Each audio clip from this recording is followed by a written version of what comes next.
Master हमरे बहुत बढ़िया धुन बजौना यहाँ मांग बा कि सपा का गीत होए के चाहिए तो एक छोटा सपा का गीत भी हो जाए। हो जाएगी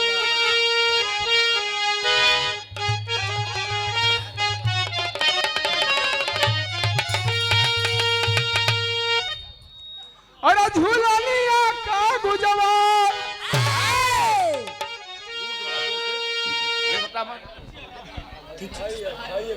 अरे झूलनिया का गुजवा अरे टूटल राजा अरे झूलनिया का गुजवा अरे टूटल राजा अरे जवनिया में गड़िया छूटल राजा बाबा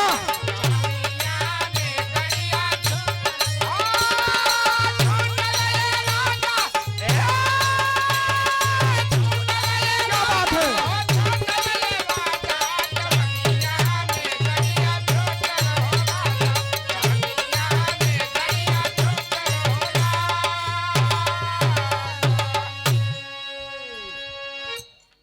इधर तर्ज रहे लेकिन भावा कि बिना अखिलेश का ए यूपी का कल्याण ना होई।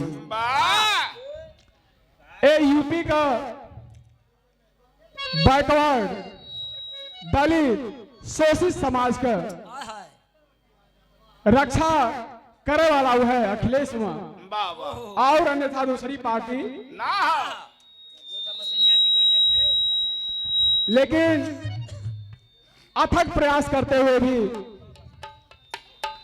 देखा जाए ऐसा कंप्यूटराइज जमाना आ गई बा कि हम अपने नियत से हम अपने जहां विचार के वाणी चुनाव करे के लेकिन वहां गए के बाद हमार नियत कहां से कहां चल जात बा।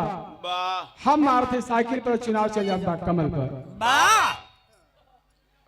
लेकिन भावा मास्टर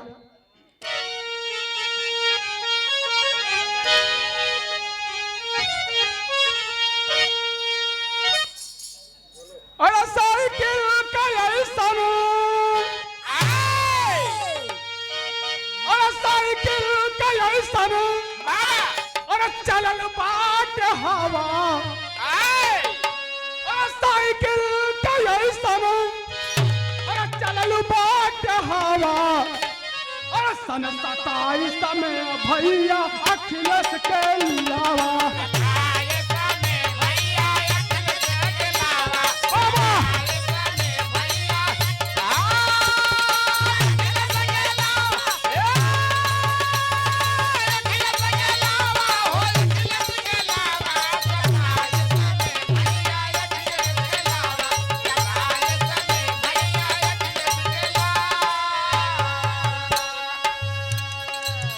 भैया नहीं और के दिले रतन से फिर से नवा भुलाएंगे।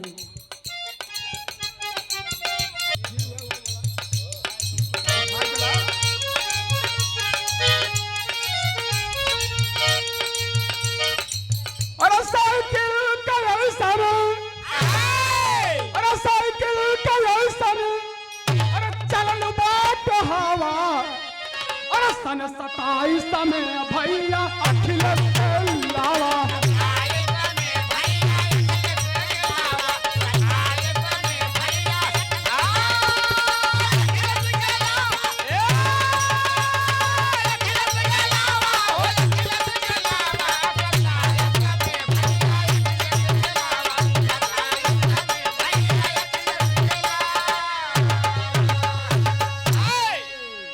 सभा के पार होई और उन्हीं से नैया देखा भैया ए देश का बेड़ा पार जब ले सपा सरकार ना लेबा जब अपने में बट जाइबा तो सपा सरकार कहां से लेबा तो कहे का मतलब कटा मत एक हो जा तब जाके कुछ न कुछ यूपी का कल्याण होई।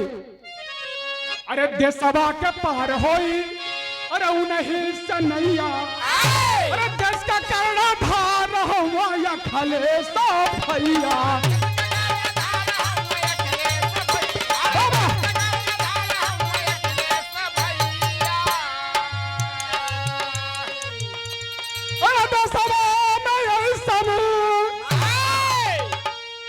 कहल गइल बा कि दसवा में ऐसन अरे अभियान चलावा अरे दसवा में ऐसन अरे अभियान चलावा सन 27 में भैया अखिलेश के लावा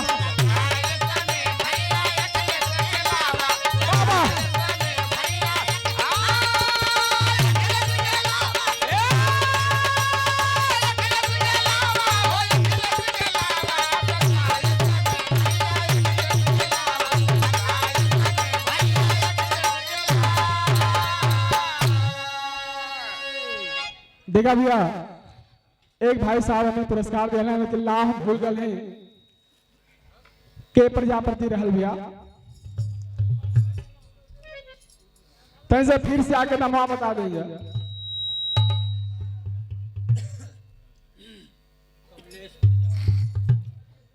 देखे भैया हमारे आदरणीय कमलेश प्रजापति जी की तरफ से 201 रुपए का पुरस्कार बाबा भैया के श्री चरणों में बार बार प्रणाम बा आशीर्वाद कामना बा। आओ मास्टर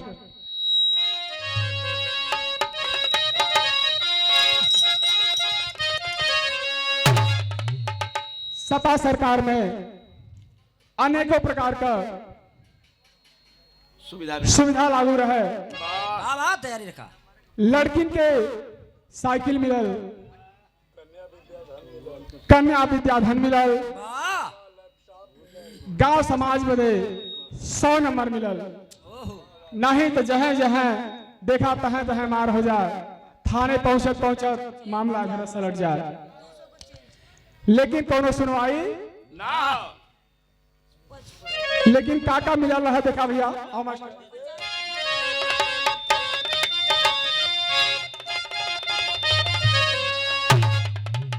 अरे देहला अखिलेश, अरे दिहला अखिलेश भैया, अरे समाजवादी पेंशनवा, अरे दिहला अखिलेश भैया, अरे समाजवादी पेंशनवा, अरे तनी को विचार करिहा बहिने बेलनवा।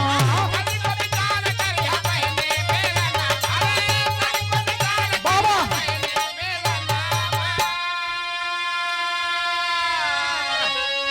उनकर आदेश बा, उनकर का आदेश बा,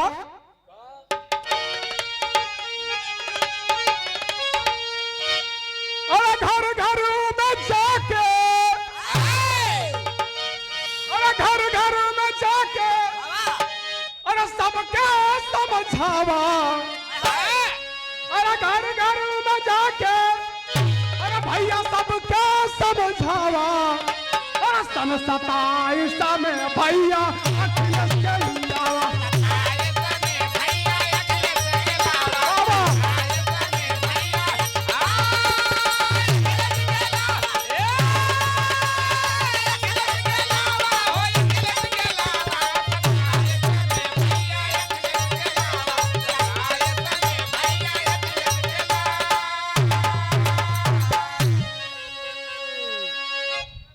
सपा मुखिया माननीय स्वर्गीय मुलायम सिंह यादव जी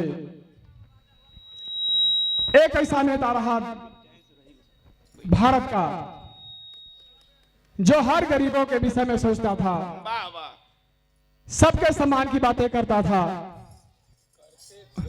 उसी प्रकार उन्हीं के पुत्र आदरणीय आप अखिलेश यादव जी उन्हीं के विचारधाराओं पर चलते हुए देश के लिए कितनी लड़ाइयां लड़ रहे हैं, उसी के साथ हम लोग को भी लड़ना है। देखिए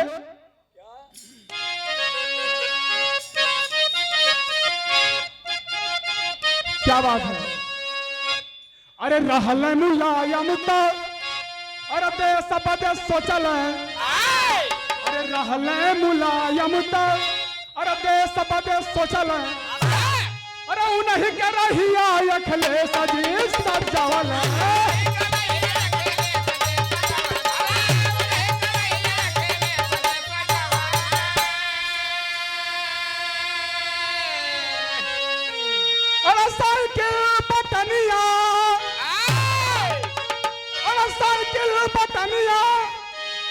क्या जानी तू भूलैहा अरे साइकिल बटनिया क्या जानी तू भूलैहा अरे सन 27 में भैया अखिलेश के लिया